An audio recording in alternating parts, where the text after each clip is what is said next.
pitbull américain, c'est un chien qui est interdit en France. C'est pour ça que ceux qui le possèdent l'ont soit sans puce, soit sous une autre race.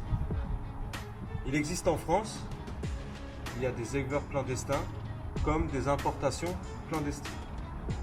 Il y a encore quelques années, c'était très rare d'en trouver. Aujourd'hui, c'est devenu banal. On ne va pas tricher, c'est une catégorie 1.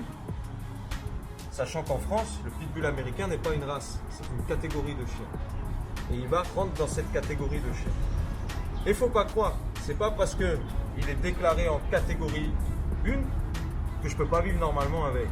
Même si c'est une catégorie, l'environnement que je lui offre lui permet de vivre normalement.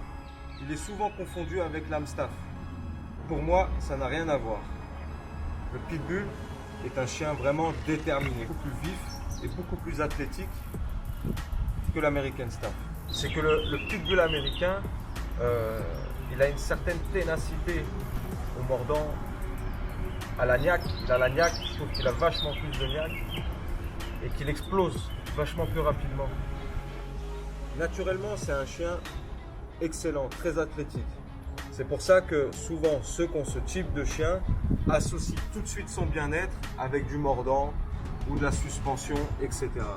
Alors que il faut bien faire la différence entre deux choses. Entre comment est votre chien dans sa tête, dans sa façon d'être, et à côté son apprentissage. Donc d'un côté la relation, ça ne veut pas dire qu'il faut tout le temps faire des câlins à son chien, c'est qu'il faut s'en occuper. Il ne faut pas juste le sortir pour faire du sport ou juste le prendre pour faire des câlins. C'est un savoir-vivre de tous les jours. C'est pour ça que quand vous les entraînez, vous fabriquez des machines. Et parfois même des machines que vous ne contrôlez même plus.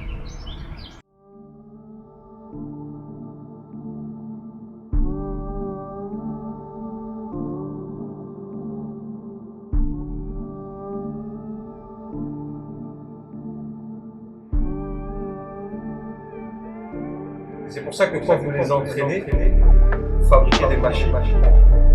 Parfois même des machines que vous ne contrôlez même plus.